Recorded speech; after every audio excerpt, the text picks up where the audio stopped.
Okay, I hope I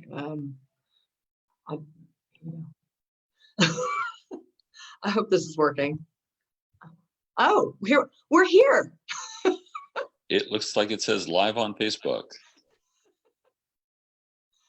Oh my goodness. So to stay in the in keeping with Fireside Chats, what I will say is that we'll just tell people we had trouble starting the fire.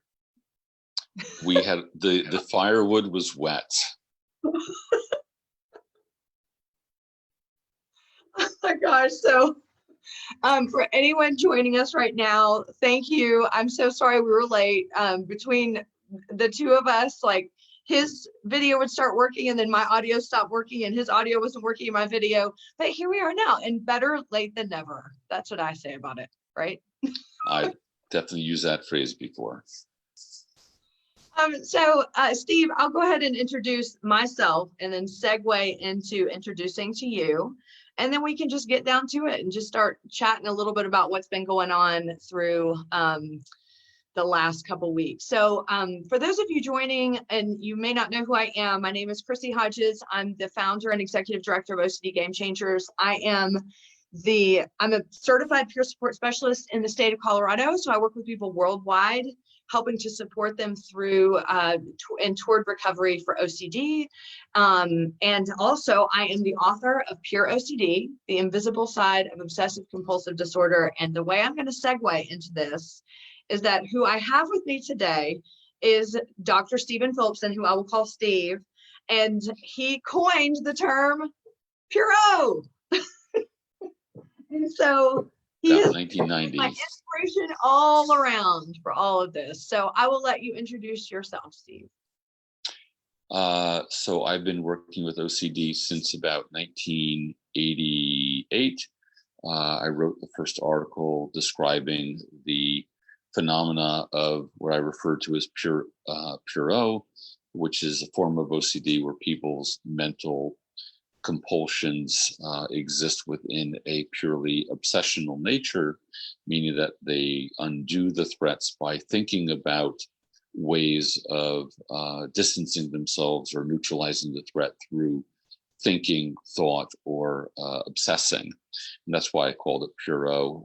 Not that there's not a ritual component to it, which is a very controversial issue, not for today's conversation, but that these people in the 80s and 90s were, and maybe even today, were not given a lot of attention or recognition for people whose intrusive thoughts involved a desire to extricate themselves from the threat through mentally undoing the uncertainty or the risk rather than hand washing or light checking and things like that nature. I'm the clinical director and owner of the Center for Cognitive Behavioral Psychotherapy, which is a 20-person outpatient practice in Midtown Manhattan. We do an extensive amount of online therapy around the world. So the corona shutdown of the world is not necessarily problematic for us. We no longer have a 60% foot traffic in our actual location in Midtown Manhattan. We're about 99%, on telecommunication, teletherapy with video therapy now. So it's not been a too difficult transition, although occasionally I show up at the center and I'm the only one there out of the 9 offices. But so I'm considered a world-renowned expert in terms of understanding and treating OCD.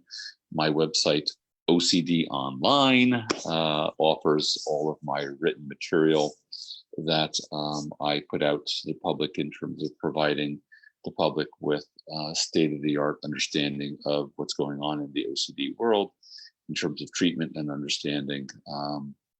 And I welcome people to visit that site. So I'll leave that as the introduction. And I will definitely get your site up on recommended sites. So,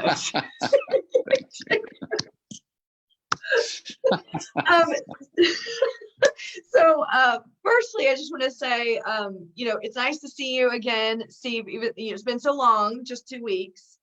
I can't, and you know what? It was an entirely different world. We could actually hug each other back then. I know. So, OCD Gamechangers, the event was 2 weeks and 1 day ago, and Steve was out here to participate. Definitely. We got to chat on the stage and do a Q&A, which was awesome. But then I think the highlight for me, other than your drink making skills, if sweet vermouth were like toilet paper right now, people would be breaking in my house. The highlight for me, Steve, was probably when we were doing the booth chats, and I came and sat with you, and we definitely got to interact with a lot of the different attendees on the subject of the secondary fears of treatment. And that I really feel like that you and I should go on like a world tour as like therapists, patients. So we're for hire people. Once the virus is cleared out, contact us for pricing fees. No, but I just wanted to share that.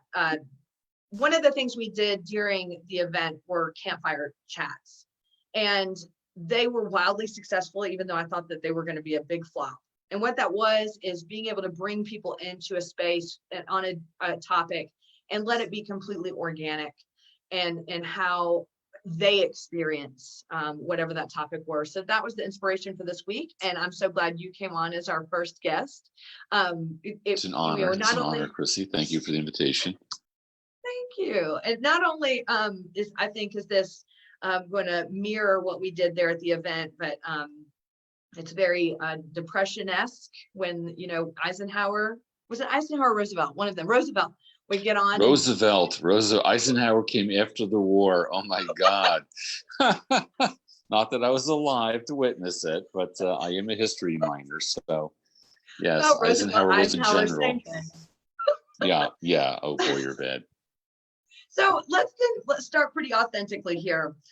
Steve, just tell us what your take has been. What has your experience been like in the last 2 weeks? So after 9/11, when the Twin Towers came down, I was trapped in the city. I was there that day on September 11th. And actually, 3 of my patients were actually survivors who worked in the towers. 2 of them I'd actually seen that morning before the towers were attacked.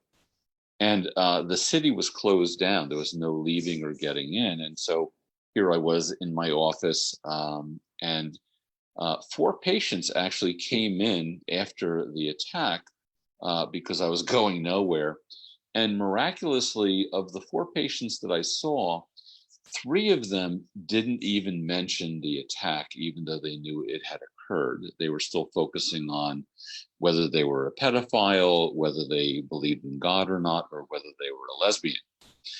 And Wow. that really taught me that people with OCD, their brain is fighting a crisis, literally every day of their life. It's a biochemical crisis.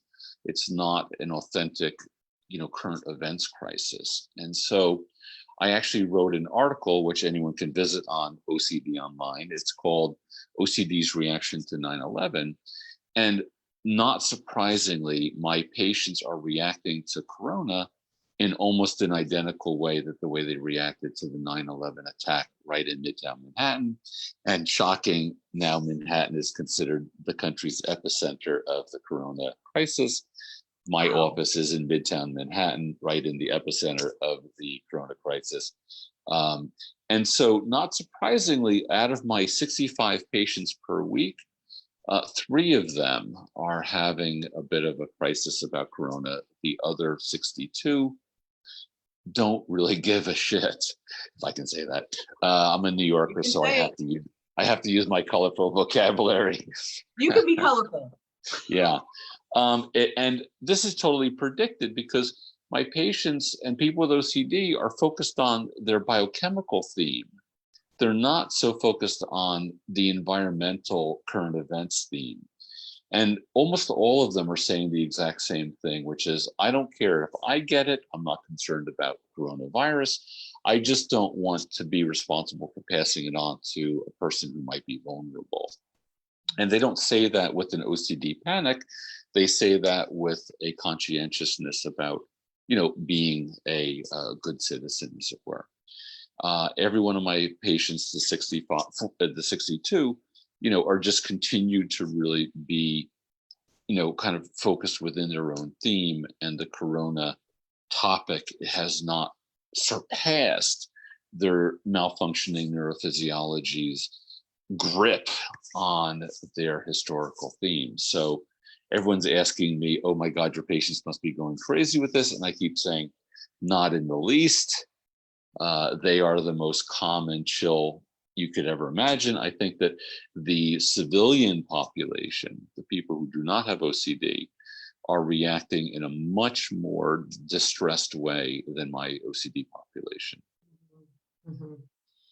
I've the way that I look at it as a person who lives with OCD, and everything that you're saying is the same that's happening for my clientele and individuals I support worldwide. It's a very low. I get a lot of, a few emails about it. Everything else is just focusing more on the theme. But the way I kind of look at it is, it feels like a crisis in my brain every single day. Yeah, exactly. And usually that's about irrational stuff. So right. Yeah. This is somewhat rational, so I ain't worried. Exactly. And that is the classic OCD response to this circumstance. I don't know if it is a crisis. Paying attention to every different news source, I'm not in any way able to discern what information is relevant, what information is reliable. I know quite a number of people who test positive, and none of them are having a critical medical reaction. None of them are in the hospital. They and their children are just kind of getting by, some moderate to mild symptomology.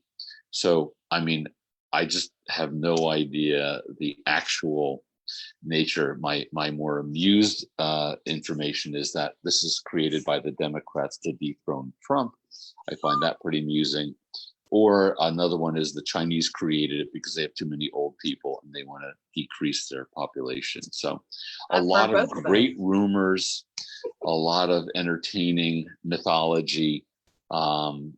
I just say I have no clue what's going on. I'm just on lockdown in New York. Tomorrow, all businesses that are not essential are going to be shut down.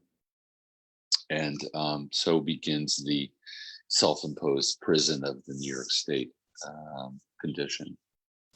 So for you, in kind of how it's impacted you personally, you're just kind of going on with everyday life the way that probably the same way you did when 9/11 happened. I guess in a way, 9/11 shut things down for about a month. New York City was on very high alert. Anything south of Midtown was basically closed off because they're still putting out the fire. The fire burned literally for a month after the Twin Towers came down. And, it was a very, very upsetting time. And I wish I could say that things are the same. There's no place to go. We have pretty good food supplies. Restaurants are doing takeout here. The grocery stores, some items are, on empty. Why toilet paper became a issue, I don't know. But we're so far surviving, and so many people are out of work. It's just such a tragedy. Because no one's able to go to work, and anything other than essential employment is just shut down. So, I think I'm a lot more concerned about the cure than I am about the disease. I think that the way that this is being responded to is causing much more of a problem than the problem itself. But that's just me getting a little bit political, and I promised myself I would not get political today. I don't know. Well, I share your sentiments, and for me, in my experience, I'm actually going to put out a blog a little bit later today. As someone with OCD, and this isn't the virus itself isn't bothering me. I'm going to tell you though, Steve, if it involved vomiting, I'd be in a bunker, and you would not hear from me for 6 months.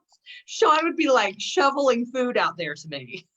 But next time we're together, Chrissy, we need to eat a lot of oysters, and let's see who vomits first, okay?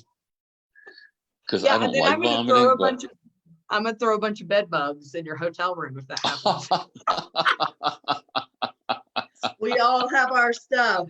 Yeah, but bed bugs are real. Vomiting is not real. If bed bugs get into your house, you were screwed for a long time. Oh my gosh. No, but the virus piece isn't bothering me as much. I will say, even if it did have those symptoms, I probably, again, like the emphasis is, I do feel like I've dealt with this sort of crisis in my head since I was such a young kid that I have so much I want to say and ask you about, but I'm going to say this first. Me too. Go ahead, you first. I agree. My biggest concern and my biggest probably emotional reaction to this is the impact it's going to have on people after. I know that people are going to die from this. People die from illnesses all the time. I might die. Sean might die. Like, that's the risk we all take every day. But I don't think you and Sean are really at high risk for dying. He has asthma.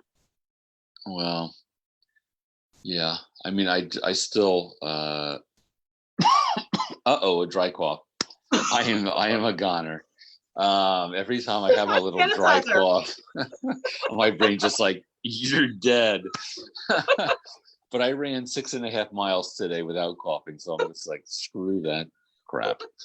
But no, I mean, I don't really think, like the question is, every year the flu kills 500,000 people. I had 104 fever 6 weeks ago. And I was just like, oh my God, someone get an egg, because I think I could fry it on my forehead. So I think I had the non-corona flu, or maybe you had it and you now are immune. That's possible. I'm certainly hoping that. All I can say is, even as an early boomer, I felt really sick for about 4 days, and it didn't disrupt my life path in any way, and it's now no longer a part of my life, and I moved beyond it. So if I had lung issues, I probably would have been dead, because it definitely felt like I had pneumonia for about 3 days. And but I am a runner in pretty good shape, and kind of just put it behind me. So I think that that's the way this is going to be for most people. So I want to say, one of the things that occurs to me is, us humans, I think we're like, chimpanzees. I think we belong in trees in large groups. And so the way that the world is requiring us to kind of shelter in place, great for those who have family to, be with, but for those who are alone, in a way, I wonder, is this more of a crisis or a relief? Because it's like, well, now I'm alone because the government tells me that's what I have to be doing, as opposed to I'm alone because, my friend network and my social interpersonal initiative is depleted. Almost doubles the depressive element of aloneness. I think that for humans, interpersonal isolation or lack of structure is one of our greatest diseases as a species. And whether you have OCD or any other facet of being human, which means crazy, I think it's really important that we do whatever we can to find interpersonal connection.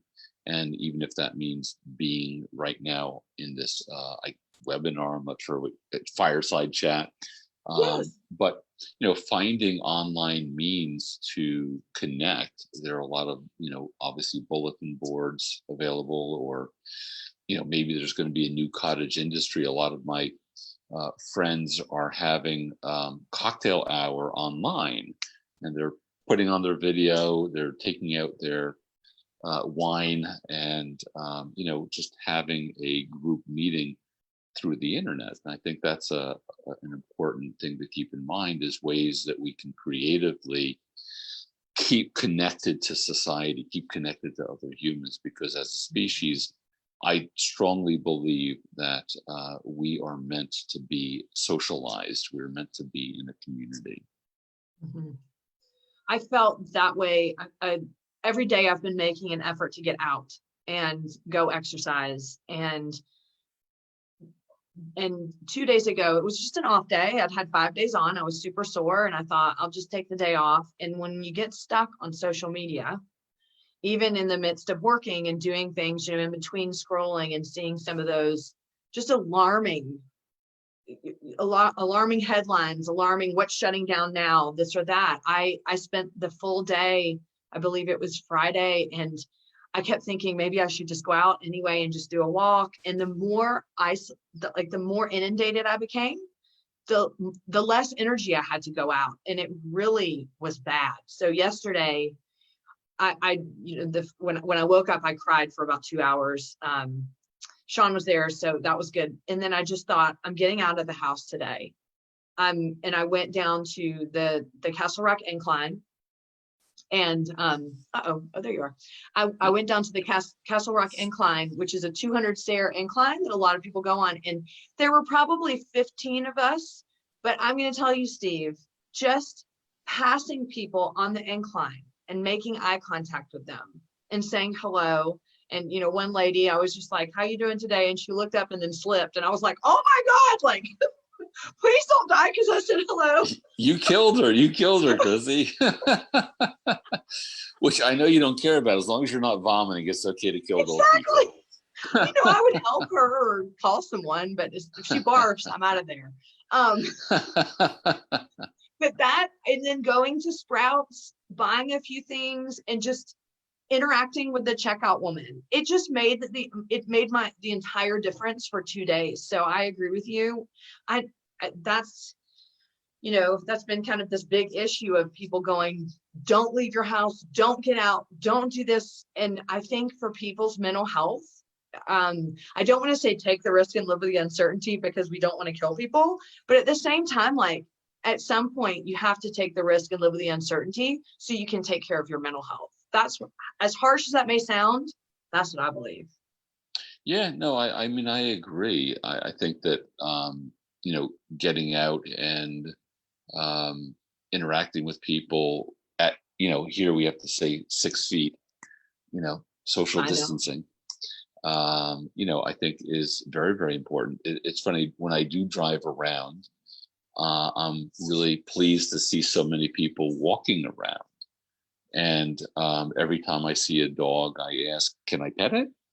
And I think that, so getting a dog, getting an animal, or petting someone else's animal, being out and, being amongst the community is so important, rather than just kind of being isolated and, being consumed by the easy and dark emotions that can kind of well up from isolation as a species. Mm-hmm. Interestingly enough, as you said that, this is why, if we were over a campfire, I'd be like, Steve, interestingly enough, this just spurred this thought for me. When we have OCD, which I'm sure, as you know, working with patients, the avoidance. So if for those of you who are watching, if you don't know about OCD, avoidance is a huge compulsion. And while you think avoiding something is going to make it better because you're afraid, let's say, for the sake of someone who's afraid of their sexual orientation, they would say, I want to avoid the same sex because I'm afraid if I expose myself to that, it's going to prove my fear is correct. So, but it feels like that would be the right decision. But in reality, the more that we avoid with OCD, the worse we feel, the more isolated we feel, and the worse the actual fear gets. Do you think that's happening to people now, Steve, who may not have OCD, but are in their homes and continuing to build this fear by avoiding the inevitable of walking out their front door? Yeah, I'm shocked at the cautions people are taking, and in a way, it's sort of the hypocrisy of the cautions, in terms of like, I won't go in anyone's houses, but I'll let my child go in someone else's house and then come back to my house. It's like, if it's that contagious, if we're that fragile, I mean, obviously we're all either gonna get it and weather the storm. I mean, I think that someone once said, if you are in a physically vulnerable group, then those are the people who may want to be a lot more cautious about getting out there. If you're in a group that is known to get the virus, not be decimated by it, and kind of weather through the conditions of it, I think that's a whole different group. And as you said, get the immunity and go on with living. But I'm no medical expert, but like I said, I know people who are testing positive, who are talking about the symptoms of themselves and their children, and telling me that it's just an unpleasant, week to transcend and then get kind of back to living. Mm-hmm. So, like you said before, I think people with OCD are almost laughing. I've heard many of my patients say, hey, MFers of the civilian population, like, welcome to my world. This is what it's like to have OCD, to be so anxious over something that is so mysterious and universally and unknown. Well, I have an idea. How about the solution moving forward to trivializing OCD? Okay. So every time somebody gets on any sort of platform and says they're so OCD about lining up their cotton swabs or some shit, how about we just comment with COVID? Right. Yeah. No, I agree. I mean, it's understandably alienating when people say I'm so OCD about, lining up my shoes or cotton swabs. It's just a sad, it's become kind of a societal representation of the misnomer of what OCD actually is. I think this is going to change things. I think this is it, Steve. This is going to be the turning point for trivializing OCD, because all we have to say is, really, how long did you quarantine? Mm-hmm. Right. How'd that feel? Yeah, exactly. We found it. We found the solution. There you go. So I actually have a question, even though this is supposed to be authentic. I do have a question that I wrote down earlier, and I really wanted to get your opinion on. Well, my first one is, I think you already answered this, but there's two questions actually. I mean, have you ever been through anything like this in your lifetime? I'm assuming, the easy answer to that would be the 9/11, but anything near this? The 9/11, I would say it was not as upsetting as this. Obviously the attack happened. Most people believed that was the big plan. They achieved their goal. They hit, the Twin Towers. They hit the Pentagon. They did not end up getting the White House, or I forget the other target that wonderful plane was brought down by those heroic passengers. But for the most part, it was like, okay, that was it. But following 9/11, there was a huge scare with, what was that? What's that white powder? Anthrax? Yes, thank you, Yes. Chrissy, thank you. There was the anthrax scare. Now that really created a lot of emotional destabilization when anthrax was showing up. that created a lot of uncertainty, in terms of mail. But even that, had sort of a cap on it. This, like they're saying things are closed down for 2 weeks, and I'm hearing 18 months. So, like, is it a 2-week calamity or is it an 18-month calamity? And what society, can hold up for that long? So the answer is no. I've never been through anything like this before. Even during 9/11, I got back to work as soon as they opened the city, which was about 3 or 4 weeks after the event. But you just sort of, knew that you weren't in danger because Al Qaeda was not going to attack your teeny little town. Like, sure, Manhattan or Las Vegas or Washington were bullseyes for future terrorist attacks, which was unpleasant. Every time I would drive into the city through the tunnel, I'd be like, "You idiot, you're going to work at the center of their target." But I'm just like, okay, look, I'm rolling the dice. With this, every human you pass, your brain is like, keep 6 feet away. So no, I've never been through anything even close to this level of, I would say, hysteria, in terms of like, what's the risk and how the remedy, as I said, is creating a complete societal shutdown. Mm-hmm. What would you say to people, because when people finally find you, because it takes people a long time to either know they have OCD or finally find someone like you that can treat them successfully, we have so much experience managing this type of crisis in our brain daily. And we also have, I can't speak for everybody, but I would say the majority of people, especially living with the pure O manifestation, have a degree of good acting skills under their belt. So they maintain a life outside that no one really knows the chaos that's going on inside. So to me, that's been the most shocking thing, is that now a population of people that do not experience anxiety and OCD are brought upon them this idea of uncertainty, and everybody's losing their shit. And it's like, what?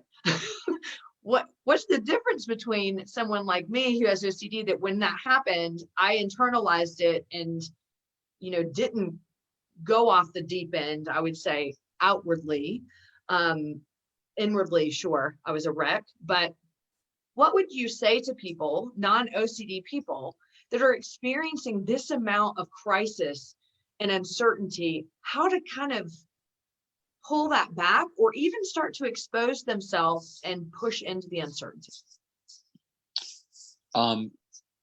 The 3 words that are very relevant to what's going on are the words anxiety, fear, and worry. And most people use those words interchangeably, and they don't really recognize that they're completely ignorant about what these 3 words mean from a psychological perspective. So anxiety, by definition, is a powerful emotional reaction of a crisis to an irrational fear. So people, with OCD are afraid of catching AIDS from a doorknob, and they react with tremendous emotional distress over something that is not considered to be logistically reasonable. So anxiety is always based on an irrational foundation. Now, fear is what you might experience if you found out a rattlesnake got loose in your house. You have a venomous creature that can actually create a lethal bite, and you're not sure where it is, and you sure as hell don't want to go to sleep with this critter slithering around your floor. Mm-hmm. So that is a fear response because the concern or the focal point is legitimately dangerous. Now, worry is the idea of some type of a threat that exists also in the world of reality. But the idea is that by thinking about it excessively, we can gain some element of control over a topic that is really out of our control. So worry is kind of like, will the stock market ever return to its, prior Corona status? Will I, now that I've been laid off because of Corona, will I be able to ever get reemployed? Will I be able to pay off my mortgage, feed my kids? These are actual worries. And the idea that someone would think, and maybe even like be kept up at night over trying to gain control over these actual life-threatening circumstances. And so it's really important that we differentiate these concepts in regard to right now, the population has a fear response and a worry response for people who don't have OCD, because they're being told that Corona, represents a very real threat to their safety and well-being, and the well-being of perhaps their parents who might be in a more vulnerable place. So in a way, the population is not experiencing anxiety per se over Corona, because Corona is being touted as a legitimately lethal entity, like the snake crawling around in your house before you put out the lights. Mm-hmm. Not that this is, well, it is funny. Interestingly enough, it's when I was listening to what you were saying, I was just thinking about that irrational component, and how now the irrational component has kind of come into play as something that could potentially be irrational, but of course there's that gap in between. And it reminded me of a meme that Sean and I saw the other day that said something like, OCD therapists would say, don't wash your hands 19 times because your dad, or your dad might die. And now the government is saying, wash your hands 19 times or your dad might die. Exactly. Yeah. It's like almost flipping things for people who have OCD. Yeah. I mean, I feel like I am completely batshit crazy, because I've stopped shaking my patients' hands, and I've stopped licking the bottom of my shoes. Oh, okay. And for me to give up those extremely common day-to-day behaviors, I feel like I'm kind of giving in to the circumstance. But for now, I'm willing to make those two concessions. I have not started washing my hands any more now than I ever have. I don't either. And I feel like I'm almost wanting to rebel a little bit against, I'm not going to, so if anyone's watching this and you're like, you're not following health standards, I'm not technically rebelling, but part of me wants to be like, y'all can't tell me what to do. And the other day I went to Sprouts and I was really hungry, and I opened a package of cheese wrapped in prosciutto and I ate it without washing my hands. Steve, that is huge. And I was like, naughty girl. You're a naughty girl. Normally I would not do that. I would be like, how many vomit germs are on this? But I was like, I don't care. And if I get it, I get it. And so it's, however, I would like to say that I am being responsible. So please don't negatively backlash on my video. Exactly. Okay. I definitely want to ask this. I don't know how much time you have left. I know we were going over what you had, we'd originally thought, but we can wrap up here in a few minutes. Okay, this is a question I really feel like your input would be so great. Why is it that when people feel such a degree of anxiety and uncertainty, so I'm talking about OCD in general, but then I also have luckily opened up in my advocacy about being okay about feeling the negative feelings of this, instead of having to spin things to the positive, like, oh, what's the silver lining? I don't care about a MF silver lining right now. Like, I'm struggling, right. I'm scared, I'm all of those things. But so since I've done that, I've had a lot of people contacting me talking about how, even non-OCD people, saying how alone they feel and how isolated in their own emotions. What is it about, the three components you just said is anxiety, fear, and worry. That's right. Those are the three. Yes. Anxiety, fear, worry. Throw in uncertainty in there. What is it about these things that make people feel so alone? I think that we all feel a certain degree of isolation in going uniquely through these things in an isolated way, as you just said. And, I had 3 people in the past week remind me, because of my own expression of concern about some of the ways in which the world is reacting. They reminded me, said, we're all going through this together. And that's very recentering. And I definitely appreciate being offered those ideas and appreciate the opportunity to disseminate that idea that we're all going through this together. We're all in a common place. And so, even with that, I still encourage, the effort to find and reach out to some type of a community that puts you in an environment where we can kind of share that reality of the commonality of our existence, whether it be surviving the corona hysteria or even just living life, in a community of humans that we're all challenged. We all face incredible moments of weakness. We all face a great deal of diversity in terms of mental health challenges. Mm-hmm. What has been your primary emotion through all of this? And you can be real. I mean, sure. We should do a non-PC video, just so you know. I would be open to that. It'd be X-rated. Upset. Bring Aaron Harvey on. I've been very, very upset every time I hear about new constraints on businesses closing. It's very, very upsetting.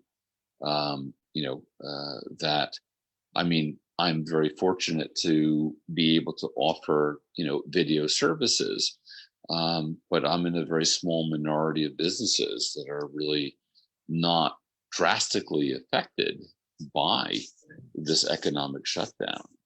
So it's upsetting to me to think about, the millions of people, like, even people who have children who are in school, that they now have to divide the potential that they have at home access to, continuing their career and babysitting and schooling. There are so many people who need to balance schooling their own children with also continuing to be engaged in their professional endeavor.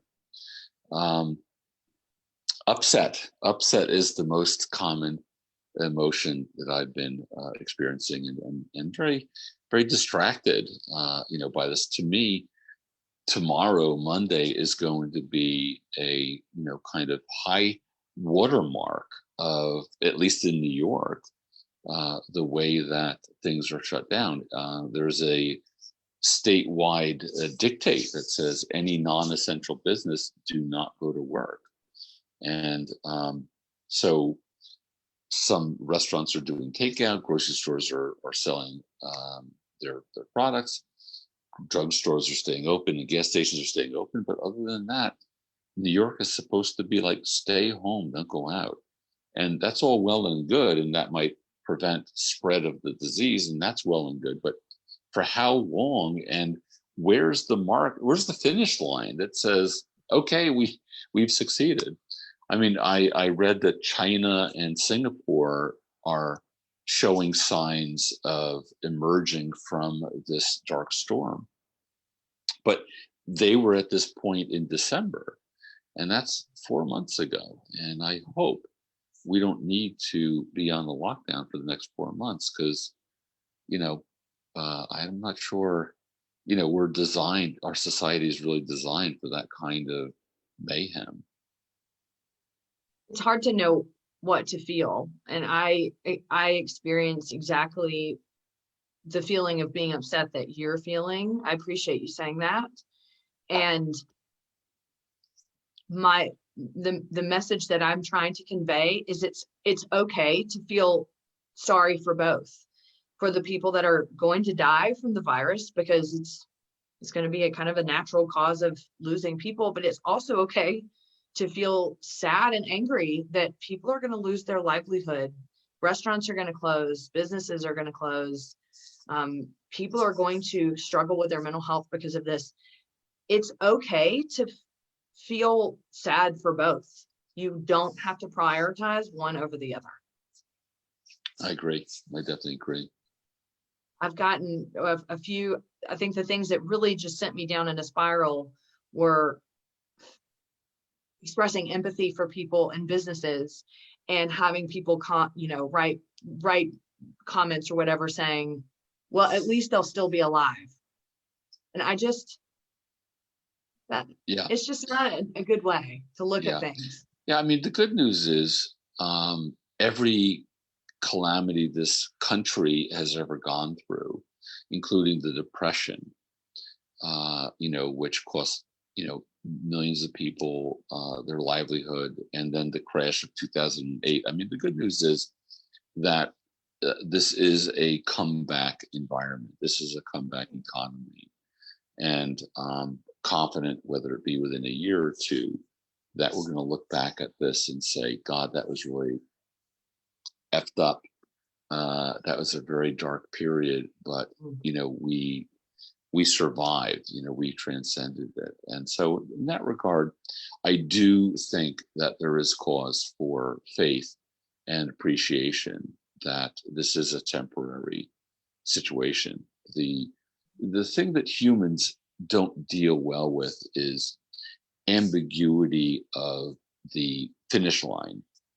And it's funny because almost all of my patients, no matter what their spike theme is, lesbian, vomiting, maybe God doesn't love them, maybe Thank you for highlighting all of mine. You know me, I appreciate the audience. The biggest theme that's most common is the forever spike. This will never end. And even when I go into a dark place, and my brain can go dark, my brain can unpack very unpleasant emotions, and I can feel like life is a very tenuous process to continue to live.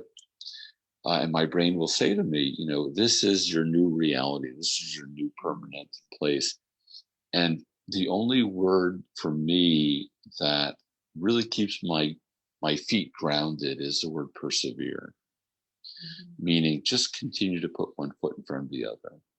Even though I don't know when the end is, even though I don't see the light at the end of the tunnel, I know that even in this dark place, I can continue to move forward. And I think that's the most important thing for all of us, is to see that it's so important, no matter how bleak things feel or seem, to just keep, moving the ball forward, keep moving forward in our life process. Because digging out of these holes it's kind of like what we all go through as humans. We all occasionally fall into holes that it's really important to kind of transition through the dark storm. And, so for me, that's what I really kind of focus on. That's what I would mostly encourage, is the concept of persevere. Well, I was going to ask you for final thoughts, but I think that's probably sufficient enough. Yeah. It's scary when we don't see the light at the end of the tunnel, but it's very centering when we look down at our little feet and we see that we are moving forward. We are bringing ourselves, within our life process. Like today, I ran, I got on the treadmill, I did another 6.5 miles, and getting off the treadmill in this crisis and saying, no matter what was going on around me, I did this for me. This shows me that I'm still making choices that give me a sense of groundedness and a sense of accomplishment. Mm-hmm. So for the rest of the day, until tomorrow morning, where I'm going to do another 6.5 miles, I hope, I carry that little trophy with me. And so I think it's so important that we all find things in our life that give us that sense of accomplishment on a day-to-day basis. Without that, life can become very, very bleak and very heavy. And in, kind of to full circle it back to OCD, it's one of the things that I always remember. And one of the things that you taught me is that you can still do life even if OCD is with you. And it really just is one step at a time. And typically, if I just get out the door and do life, I realize that I have the strength and perseverance to do it. Yeah. And that's so important. I think that, for all of us, like, take that shower, get dressed, and go out and say the day has started. Mm-hmm. I have joined yet another day where things are available to me, goals are available to me, and I can make choices that demonstrate that I'm still living. Mm-hmm.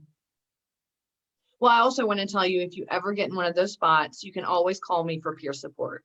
Aww. I can fit you into my schedule. At this point, after the market has crashed, I can't afford you, Chrissy.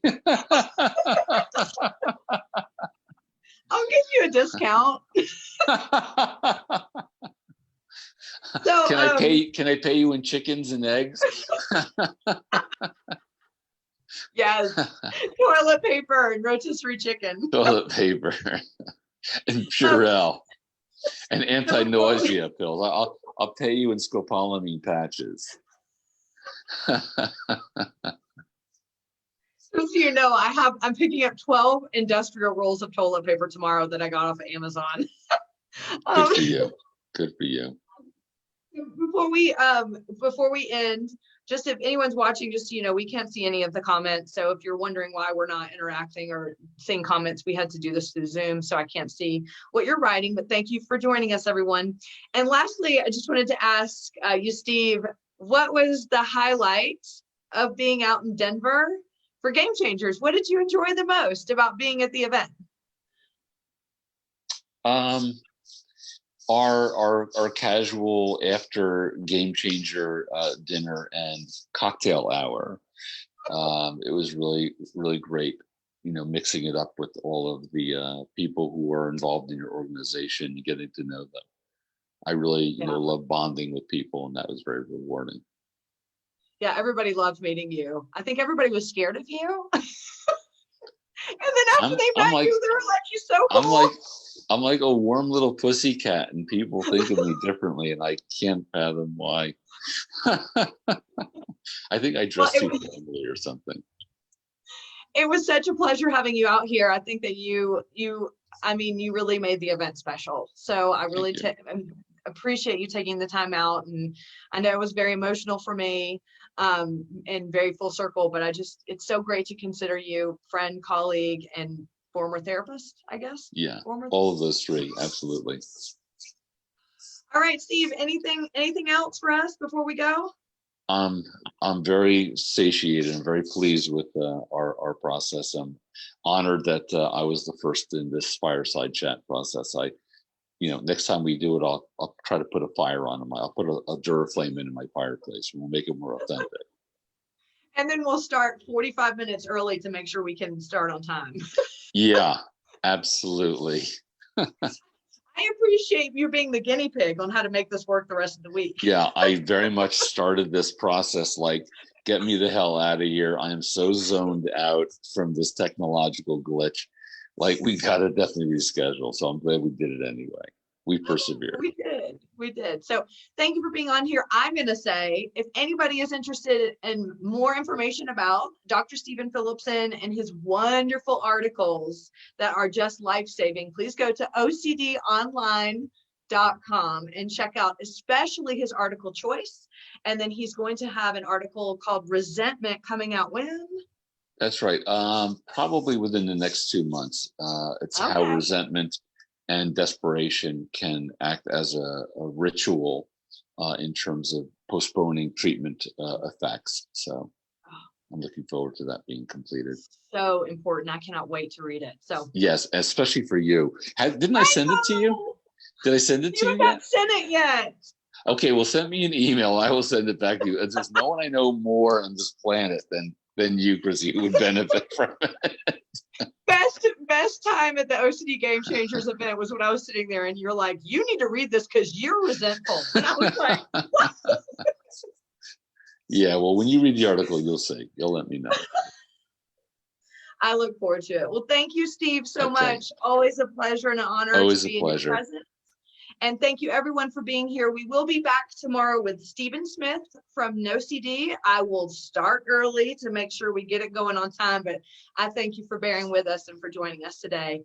And I hope that you're staying safe right now and wherever you are and feeling less alone and moving through this.